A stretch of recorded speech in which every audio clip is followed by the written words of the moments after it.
Hi BookTube, welcome to Jackie's Literary Corner. I am Jackie.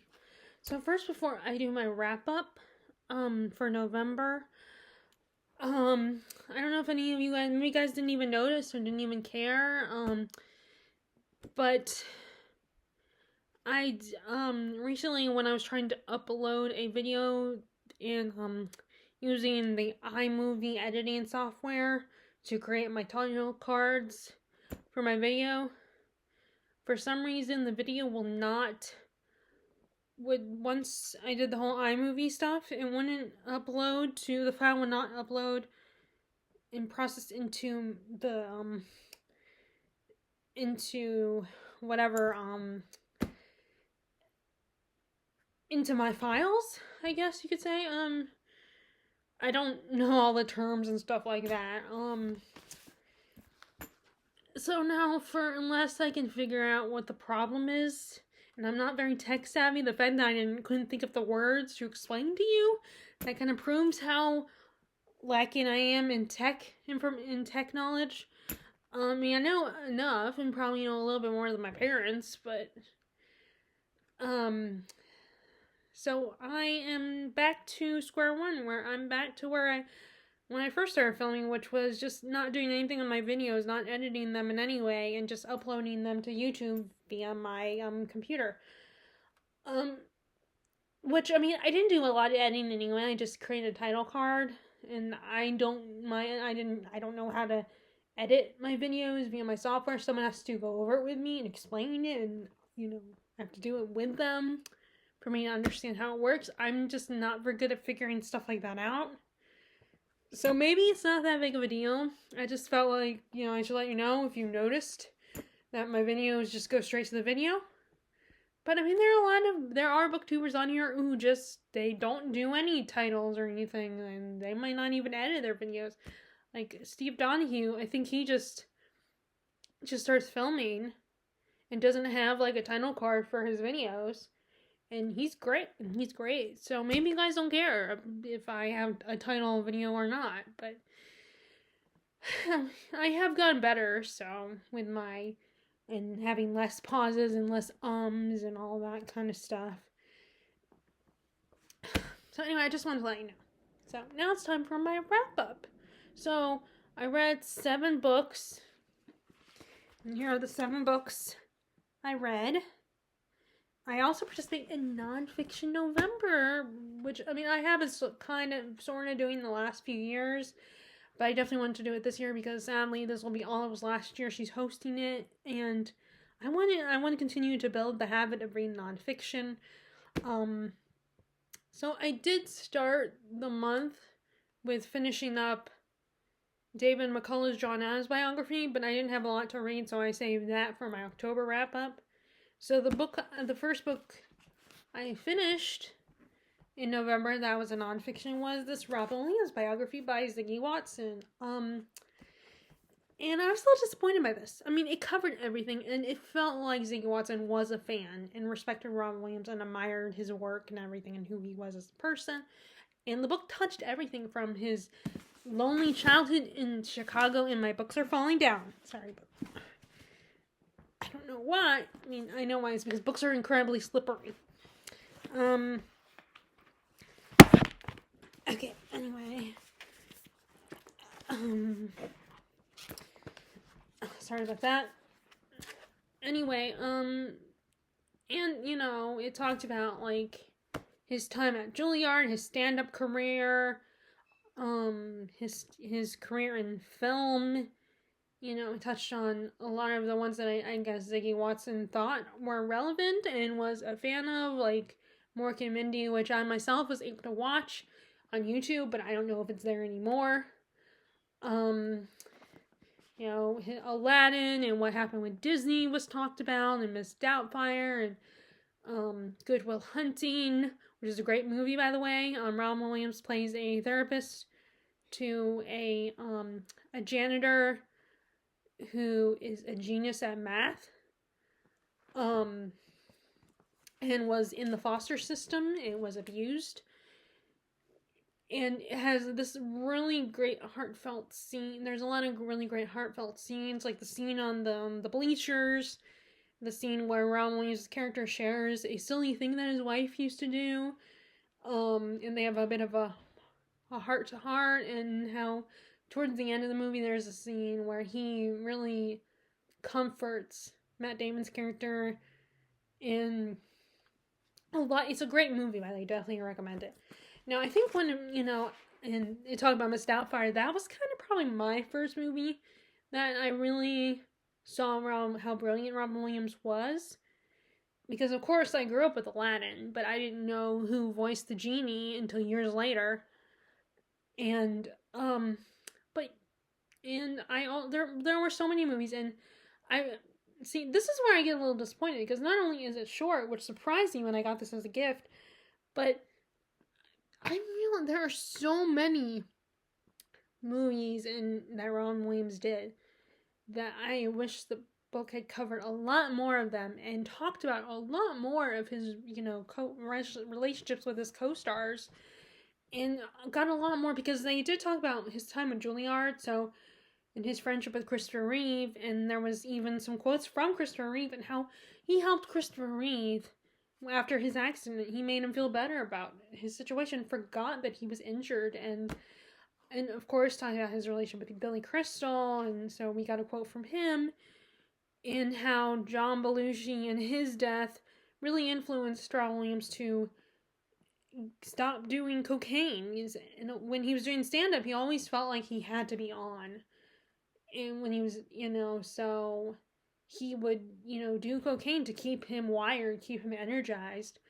And then the whole thing with John Belushi happened. And on top of that, he realized he didn't want to be on, be high while he was raising his son. I did talk about his 3 marriages, and, talking about his alcoholism. And of course, the last chapter is very bittersweet. It really honors his legacy. It talks about his death. So, in this, like I said, this person felt like they were a fan, Ziggy Watson, but I felt like it could have talked about more and elaborated more, like his time at Juilliard, his relationship with people like Christopher Reeve and Billy Crystal, and cover a lot more of his movies. But maybe Ziggy Watson, for Ziggy Watson, those movies were what mattered to Watson.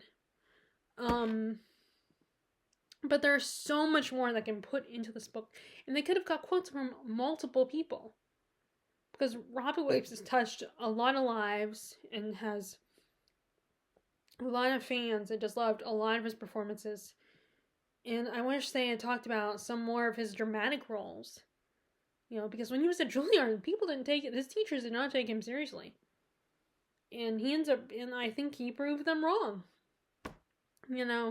I also love some of his roles that surprise you, like 1 Hour Photo. There's only a handful of movies where actors kind of surprise you and do something completely different. I mean, in this performance, it reminded me of, recently I watched Amityville Horror, the remake, starring Ryan Reynolds as the dad, as George. And that performance was brilliant.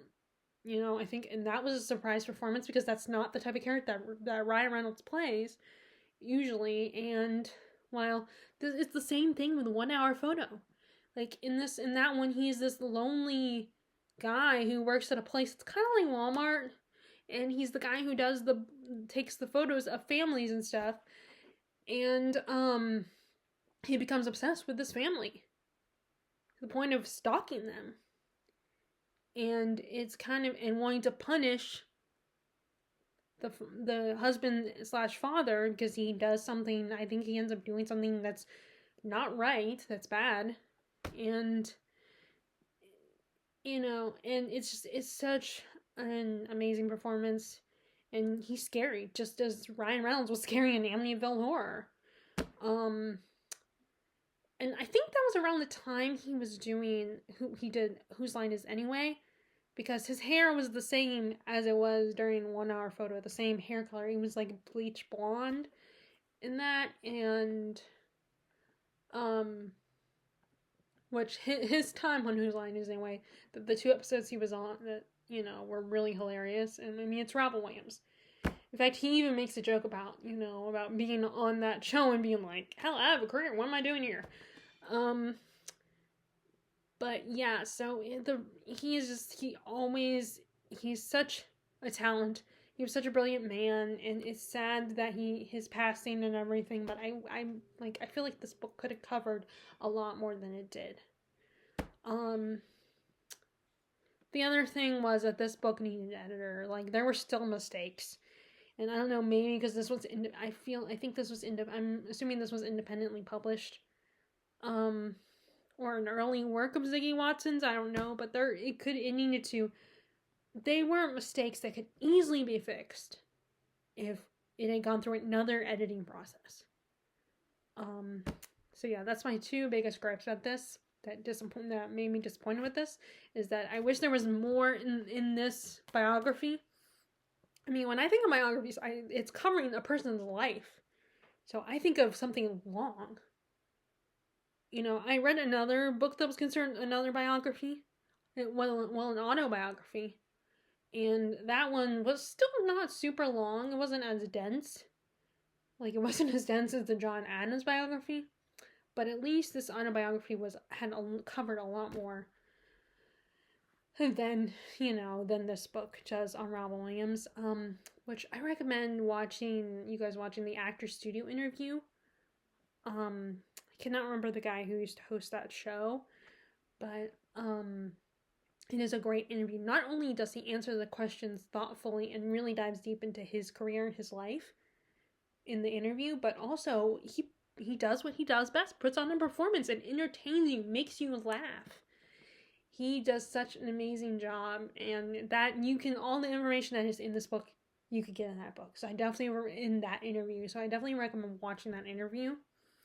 It's hilarious. You could probably find it on YouTube, or you can get, Actors Studio, on DVD or something, or on Blu-ray.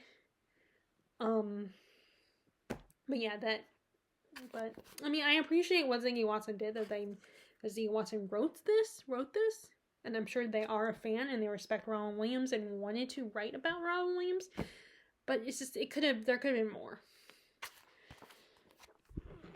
Okay, so the next book I read and finished was not nonfiction, but it was My Death by Lisa Tuttle. I was not familiar with this author, and this particular publishing company, NYRB, I don't remember what that stands for. I feel like their mission is to publish not so well-known classics. But anyway, this is about a woman an author who is who's still grieving the loss of her husband, and she has been unable to write because of it. And at the start of the book, she's finally inspired to write, but she thinks the easiest thing for her to write, because she doesn't have to be as creative, is write nonfiction.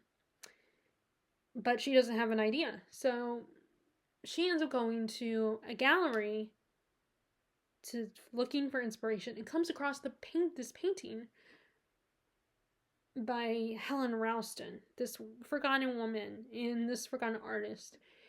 And she finds out that this woman had an affair with her professor who was married.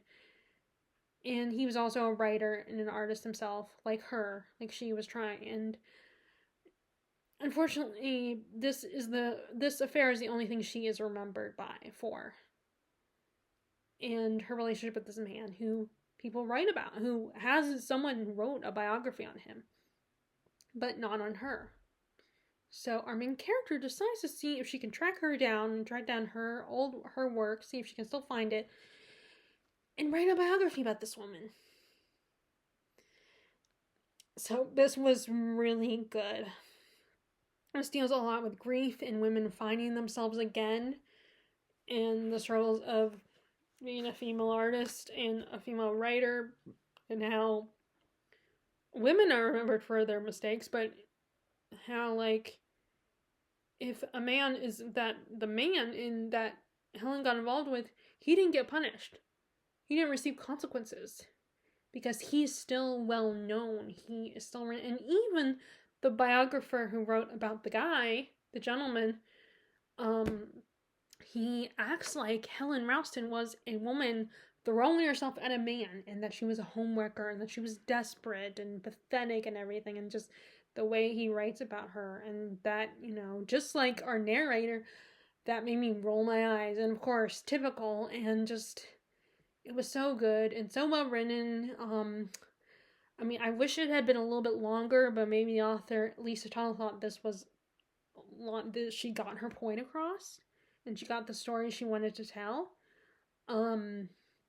But it was so good. So, in the relationships, in the interactions with the characters, it just feels so, so interesting to read about. And there is a little bit of an intrigue in the story, not a huge one, but there is definitely a little bit of somewhat a mystery, and about a certain person, about people, and the characters were really kind of interesting, really compelling to, wanting to, like, and there was the painting that Helen creates that has something which, quote unquote, is inappropriate in the background, and it's something that you can't unsee, and it fascinates you, but you're also a little bit weirded out by it, and uncomfortable by it, which is, I feel like there are a lot of people that still have, like, will be like, shrug it off and be like, whatever, or be like, oh, that's so fascinating, but then there are other people who will still be a little uncomfortable. And so yeah, I thought that was interesting. And learning about Helen Ralston and meaning, and she was a very interesting woman, very, there was a lot, and we didn't know a lot about her, except that she was very, she came off as very confident, but also, a very tragic figure. But yeah, this was really good. I enjoyed it. So next, after that, I went to my second nonfiction read, which is The Rubicon: The Triumph and Tragedy of the Roman Republic, by Tom Holland. And this gave me similar vibes to The Crusade, where it was very detailed, had a lot more information. Like, I read SPQR by Mary Beard a couple years ago. I don't know if I read it at the beginning of last year or in 2022 or 2021. I cannot remember. But, that covered a lot, but I feel like this covers more and a lot more details. The show talks about the battles and specific figures, and this talks about everything, like slavery, how the government was run. Like I said, a lot of details on the battles. And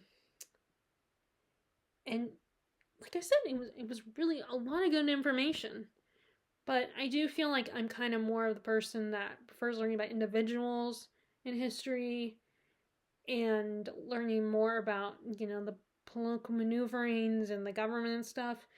Getting all the details about the battles is not really my thing, and maybe some people would say, well, then Rome's not your thing, but I still like learning about Rome and everything in the empire that it was. Like, yeah, I don't always like reading about the battles and stuff like that, but I am intrigued learning about the Roman Republic, and so I really appreciate this. But I felt the same way that I felt about the Crusades book, where I liked it, but it was a lot of information to the point where I felt overwhelmed and was ready to, towards the end, I was ready to move on and read something else. But I still appreciate it, and maybe I would have liked, I think maybe I would have preferred someone talking to me about what's some of the stuff in this book, rather than trying to read it, rather than reading it myself. It is very readable. Again, sorry, my books keep falling. Damn it. Sorry about that. My books I have them on my lap and they keep falling. But yeah, I don't regret reading it. I enjoy it. I didn't hate it. I enjoyed it. I liked it, but it was just a lot of details. And, yes, that's what a lot of nonfiction is, but a lot of facts and stuff. But which is probably why I prefer biographies and memoirs and stuff like that, and then certain events in history, reading about those. But I think it's pretty good, if you want to learn more about Rome. And I think it's definitely worth the read. So, yeah. That's another one to add to my list about books about Rome that I read. And that I slowly am reading more and more information. Okay, so now we're back to reading fiction. So we have I think it's the fourth or fifth book in the Barchester series. I took off the dust jacket. It's somewhere in my room in a cabinet, and I just I didn't put it back on because they're old anyway, and the dust jackets are kind of falling apart a little bit. But anyway, so this takes place at Framley Court. You have the vicar, Mark Robarts. He's married to Fanny, and his patron is Lady Lufton. And Mark has ambitions for his career. He's a vicar right now, and he has some friends in Parliament that Lady Lufton does not like. She doesn't approve of, but he hangs out with them anyway.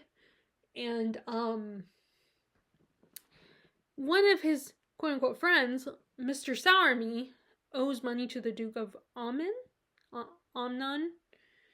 and he convinces Mark to loan him some money and that he will pay Mark back. He also got money from Lady Lufton's son, Ludwig Lufton, and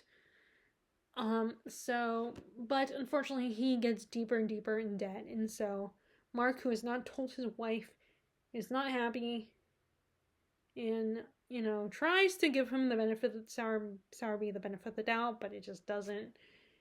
It's not going. It's not doing anything, and Ludwig tries to talk him out of the deal, and tries to get him out of the situation.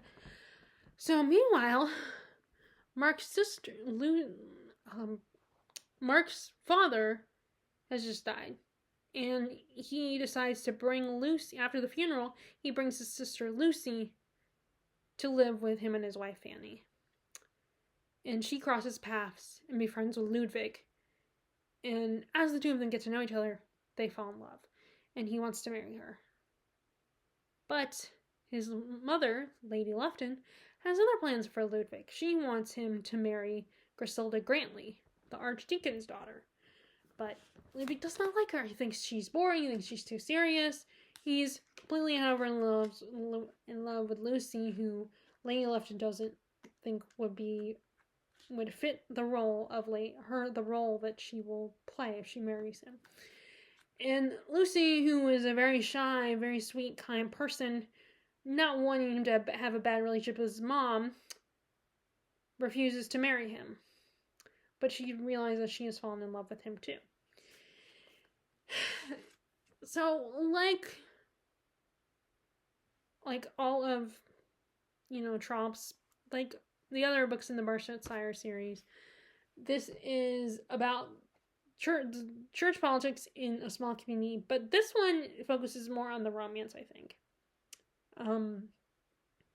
But there is a little bit of church politics. Like I said, Mark has ambitions, and you refer to the Parliament, and there are a couple little subplots, but it mostly focuses on the romance between Lucy and Ludwig, and how Mark, Sowerby trying to get out of his debts, and how he owes Mark money. At one point, he tries to marry a rich woman in the community, Miss Dunstable. So that's kind of a subplot, because she doesn't love him, but she does because she's friends with Sowerby's sister.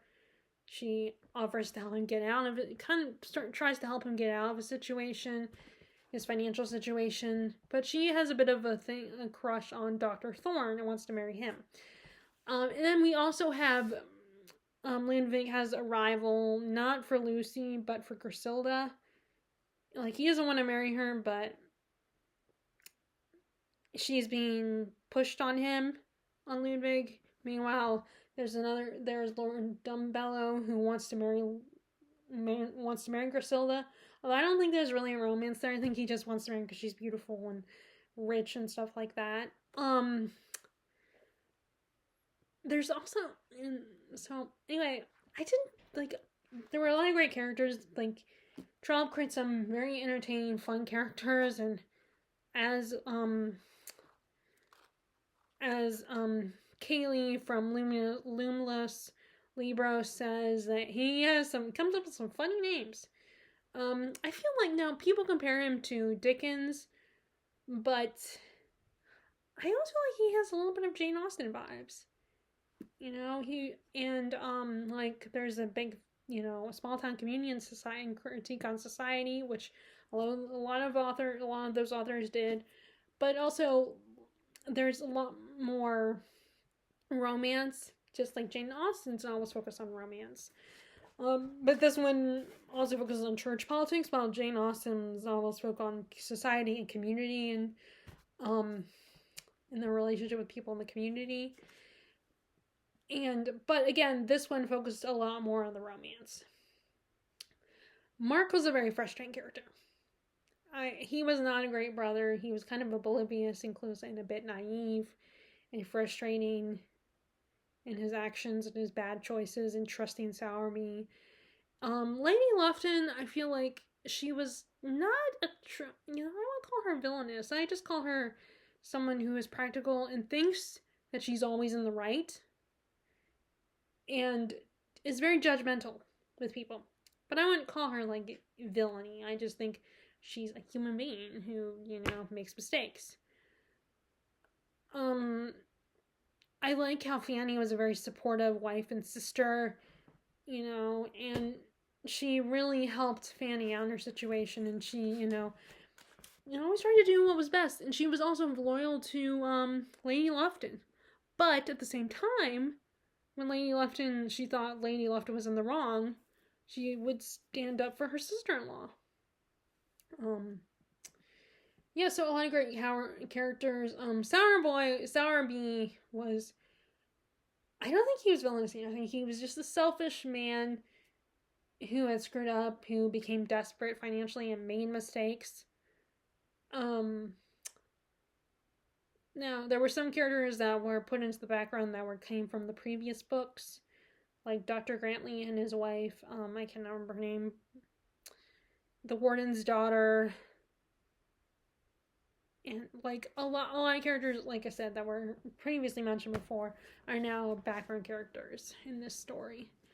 But yeah, these books are so charming, light and fluffy and fun. They, it was a good palate cleanser because I started reading this when I had read The Omen back in October. I started it then, but I never finished it, so I finished this.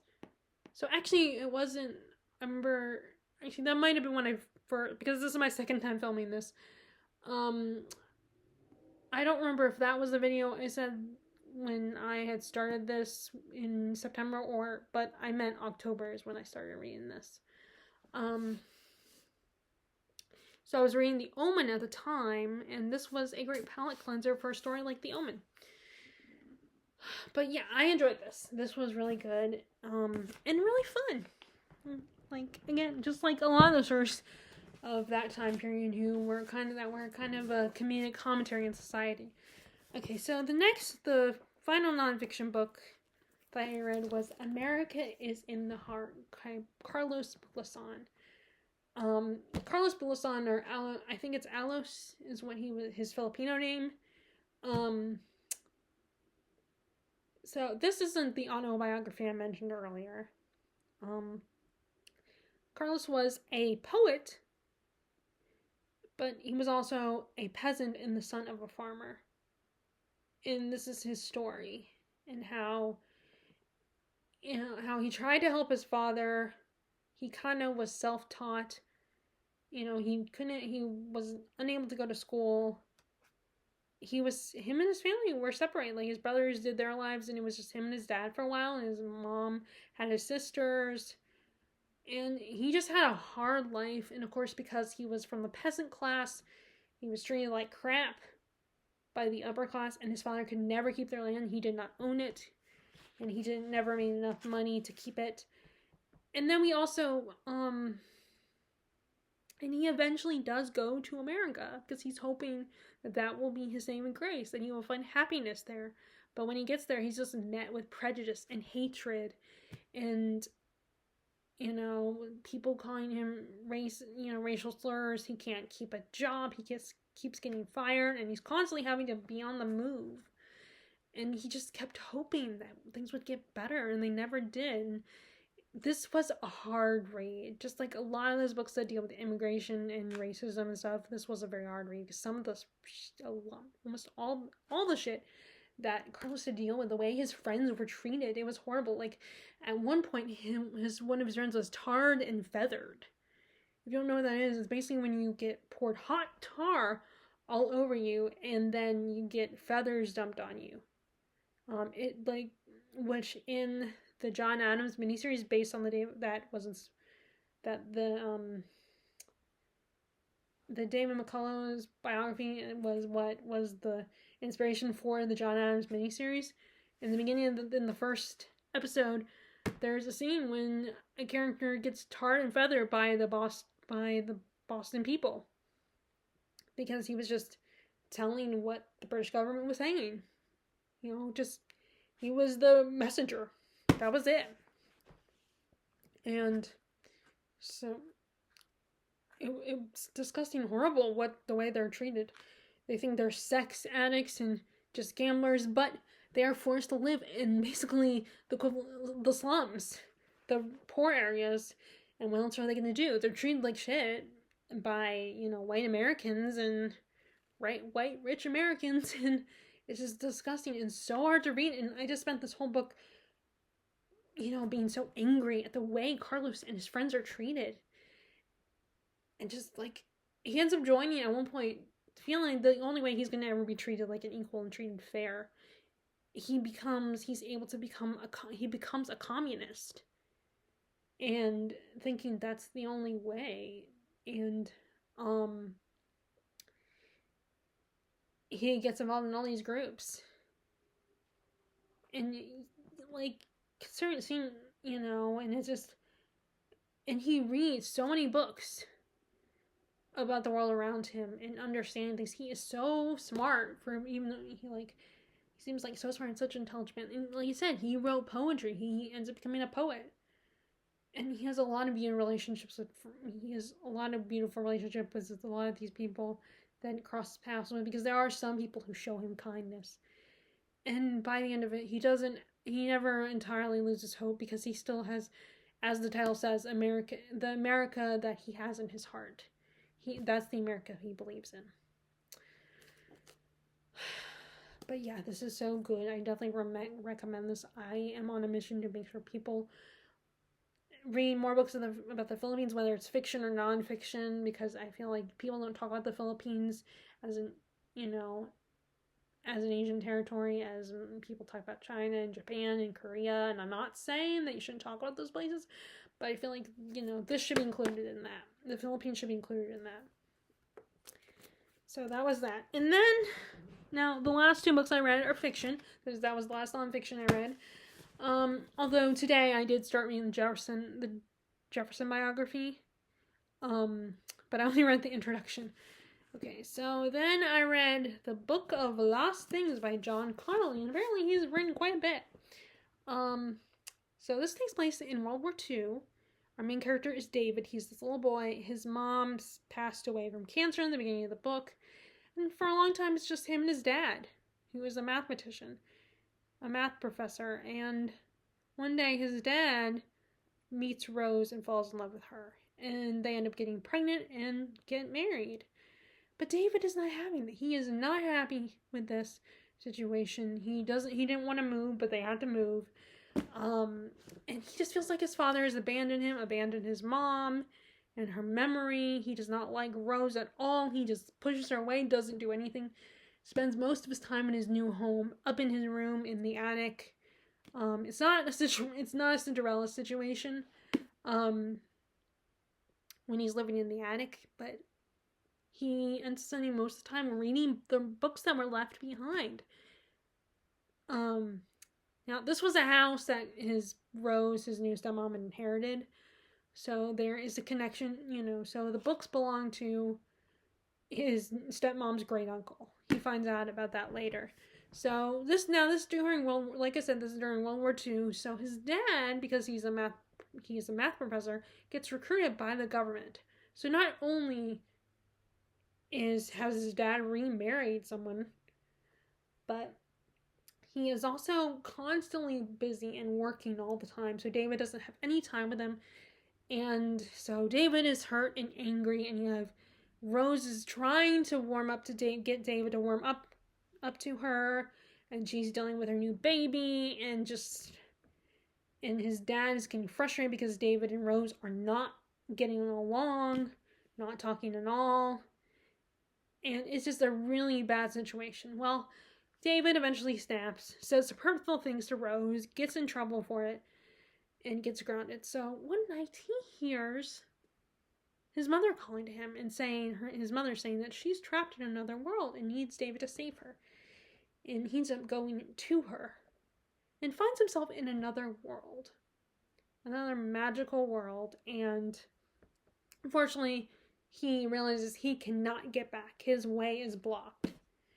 And he is found by this woodsman who just offers to help David and says that even though the king of this land is old and weak and has lost control over the kingdom, he also has a book, the Book of Lost Things, that might be able to help David get back. So they make their way to the king. Fortunately, David is being chased by these creatures called loops, which are half wolf, half human, half man, and they want to rule this kingdom. So they are trying to take down the king. And we also have this mysterious figure known as the Crooked Man, who has been spying on David for a long time. And he and David interact, and he gives these false promises to David that he can get David home, but not only that, but he can give him his father back and get rid of Rose and Georgie, his new baby brother. But David has to give him his brother's name. So this is a quest story and a coming of age story, and is also, as I said when I talked about the book before, that it's very much a fairy tale, like basically its own fairy tale that gives off vibes of Alice in Wonderland. There are references to Snow White and the Seven Dwarfs. In fact, when David meets dwarves and Snow White, is a very entertaining chapter. He also at one point meets a huntress that decides that she wants to hunt humans for sport because she gets bored with animals. There's the woodsman, and then there's a knight he crosses paths with later. And it's just, it's about, and it does get a little heavy-handed with the message of David growing up and becoming a man. I don't think it even says a line that refers to that. Like, basically is, now David is becoming a man. And, but as I said before, some of the criticisms in the book were received on Goodreads. I feel like of it being not enough show, I feel like because John Connolly was trying to intend this to be like a fairy tale, and a lot of fairy tales to me are written that way, like you're told the story, especially because it's so short. I feel like he was trying to mimic that style with this story. So I think sometimes, yes, the main thing you want to do is show and not tell. That is a rule. But sometimes there are times when it's okay to tell. Like, and in most cases, it's in little random moments. But in this case, because I feel like this is like a fairy tale, I feel like it's okay if there's some telling going on with the story. I really like David, and I did do a review of this book, so I'm going to stop talking about it because, I'm probably going to end up repeating myself anyway. Yeah, and I decided to do a review because originally I wasn't going to do a review for this one, but I figure, after the thing that happened with iMovie and everything, I decided, let me try to see if iMovie works. It still doesn't, obviously. But I went ahead and, decided to go ahead and try filming something again. And I decided to just do my review of this. So there is a review. And, but yeah, this was really good. I feel like it's a young adult and like it's a story that adults can read and young adults can read. Um, it was very heartwarming, but it was at times very brutal. Some of the scenes. But yeah, it was like, So if you want to know more, please check out my review. Okay, so the last book I read was The Secrets of Heartwood Hall by Katie Lumsden. She is Katie from Books and Things. This is her first book. Her second book is coming out. Well, it has come out, although it's only available in the UK. I did put on my Amazon wish list, but it's not out here in the US. So I'm gonna have to wait. If I get it this year, it probably won't come right away. But anyway, so this is a bit of a mystery. So you have this woman, Margaret, let me see, Margaret Lennox. She is a widower, and to her husband, who was minister or bishop, I cannot remember. But she decides, because when he died, he did not leave in his will. He changed his will at the last minute and left everything to his mother and not to his wife. And you slowly learn why that is. And she ends up going to this English village, Hartbridge, and gets a job as a governess to this young boy, Lewis, at Heartwood Hall, which, when she gets to the village, no one really knows a lot about Heartwood Hall, except for they don't like them. They have a lot of suspicious feelings towards Heartwood Hall. The family never goes into town. They don't go to church. The only person that goes to church is the gardener that takes care of the house, because he has family in the village. And she gets there and she forms this beautiful bond. She ends up becoming really close to Lewis and his mom, and starts learning that there are some things about Heartwood Hall there is a mystery to Heartwood Hall. There are some secrets that the family is keeping. There's no husband/father in the picture anymore, and only some of the servants might know something. In fact, and then there's one particular servant, Susan, who thinks she knows some things, but Margaret is not sure. She ends up falling in love with the gardener, whose name escapes me at the moment. Let me look in the...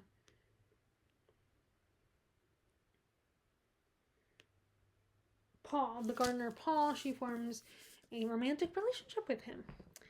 But of course, for her, she desperately needs this job, so it's not the best relationship for her to have.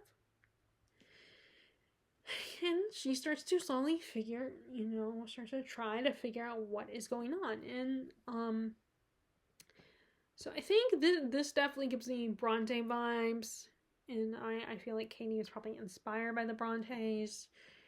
Like, it definitely gave me Jane Eyre vibes. And I haven't read it yet, but the premise reminded me of what it says on the back of The Ten in Wildfell Hall a little bit, some bits and pieces of that one. Now, I have not read that one, so I could be wrong, but from what I read in the description.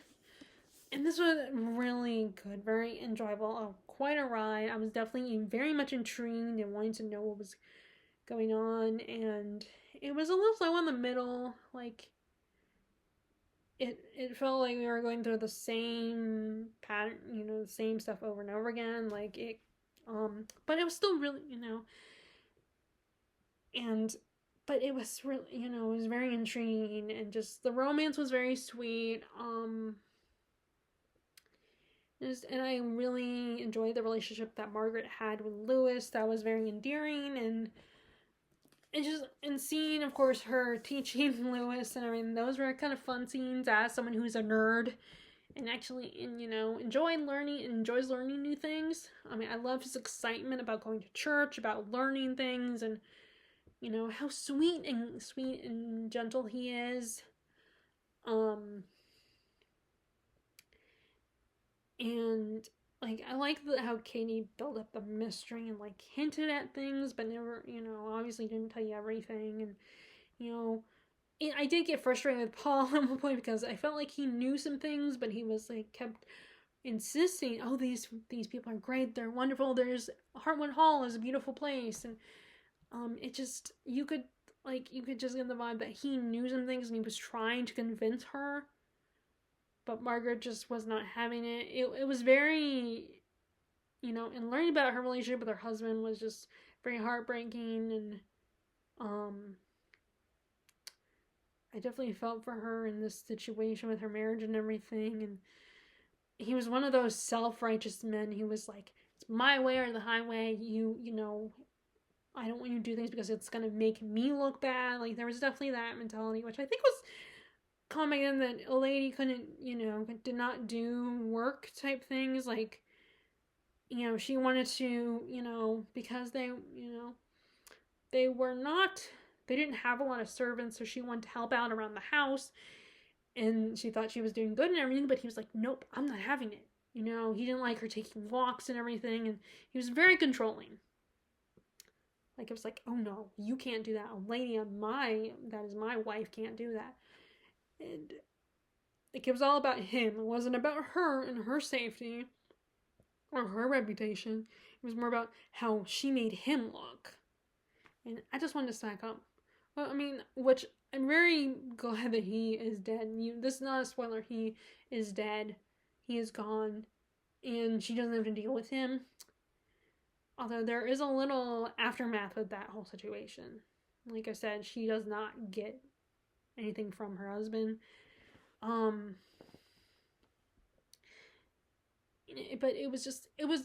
there's nothing really wrong about this book. I mean, the only thing was, like I said, it got a little repetitive towards the middle.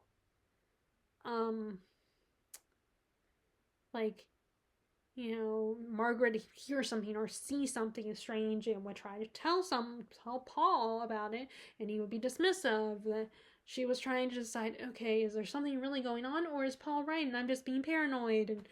And I do, and a lot of that in the middle. And I did kind of like how, the whole her being afraid of the dark and everything, which I can, I feel like that's very relatable. And especially because in this time period they didn't have electricity or anything. They didn't have flashlights and they didn't have cars or all of that. So you were walking, she was not a rich woman, so she was constantly walking everywhere. And you felt afraid for her that something was going to come out and grab her or something. So I kind of like that because I feel like a lot of people can relate to that fear of walking alone at night in the dark. But yeah, so I don't have, this was really good. I enjoyed it. I'm glad I read it, and I hope I'll be able to read The Trouble with Miss Montgomery Hurst soon. And I can't wait to see what Katie Lumsden writes next after that one. But anyway, so yeah, that was The Secrets of Heartwood Hall. I definitely recommend people reading it. So currently, I am reading for December. I'm reading Little Women as my Rory Gilmore Reading Challenge read. This was on her list of books that she's read. But it's a pretty long book. I mean, it's not a hard read. It's, and it's I feel like it's middle grade / children's read, so it's very easy to read, but it's long, and it's very episodic, but I'm enjoying it. Like, I think if you get past the sentimentalness in the super moral type stories, you can get past that, because I know that's not everybody's thing, especially as modern readers. Not everybody likes that. And, for the longest time, I was more of I'd rather watch the movies, because they don't have as much of that sweet, sentimental, moral agenda type atmosphere in the movie adaptations as the book does. But I want some feel-good read, something that's a little more nice and sweet. Also, I love these Pumpkin and Bloom editions. But yeah, I had started this last Christmas, but I didn't come back to it, so I decided to come back to it and start it now. And, which I don't know if I'll finish it by the end of December, because, like I said, it's a chunker. And I'm reading other books at the same time. Like I said, I read the introduction of the Jefferson biography. I can't remember the author's name at the moment, because I just started reading it. I am also still reading The Talisman by Stephen King. So this will be my Stephen King read for the next 3 months. Because I'm gonna continue it in December, and I'm hoping to finish it by February, so I can jump into it, so I can pick up another Stephen King read. And my goal is to have all these be 2 months. Read my Stephen King book that will get me through 2 months. And then if it's a book like The Stand or It, then I would take 3 months to read, or more possibly. Because I am reading other books. So that is my plan, to try to read, So yes, I'm starting this in the next 3 months. So actually, I might even make them 3 months instead of just 2 months. I mean, it will depend on the length. Like, this one probably should be a 3-month read. Like some of the other ones, maybe like Dead Zone could take 2 months. So yeah, I'm reading that one. I'm also reading, I returned to Demon Copperhead yesterday. I'm really liking this one, and of course, because I've read David Copperfield, I'm definitely, I'm seeing all the references and how the characters are an equivalent to Charles Dickens' characters from David Copperfield. And I'm liking this so far. Demon is a very interesting character, and a character you definitely feel for and feel sympathy for, and you get frustrated with his mom at times in her just inability to reject Stoner, his new stepdad, who is just an ass, and you just want to punch him in the face. In fact, in this book you have him, but there's also reference to another character that still know how to say her name. Even this version, Miss Pagodi, we get her backstory a little bit, and she also had a man that was an ass. And just like another male character that I want to punch in the face and cannot stand him. Like, it doesn't make it any easier to read about them, even if we know in the present day they're not there anymore. Except for Stoner is still there. He won't go away. So anyway, so I might, tomorrow, I might film a TBR video before I go back to work. I don't go back until Monday, so I might film another TBR for December. I mean, I'm trying to make my TBRs a little bit smaller and less ambitious, but it's very hard, because I'll look at my shelves and think about all the books that I want to read, that I feel like I need to read now, and it's hard for me to narrow it down. But anyway, so that is my wrap up for November. And as I'm filming this, it's not quite the end of November, but it's basically the end of the day, so November will be over in a few hours. But anyway, I hope you guys are enjoying your reading, and please, it does help my channel if you, give it a thumbs up and click subscribe, and, and maybe write a comment also helps. I would really appreciate it. So if you have anything, please share, always share what you're reading. I would love to know. And, I hope you are enjoying your reading, had a good November, and I hope you continue into December with a great reading, with a lot of great reads. And I will talk to you all later. All right, bye.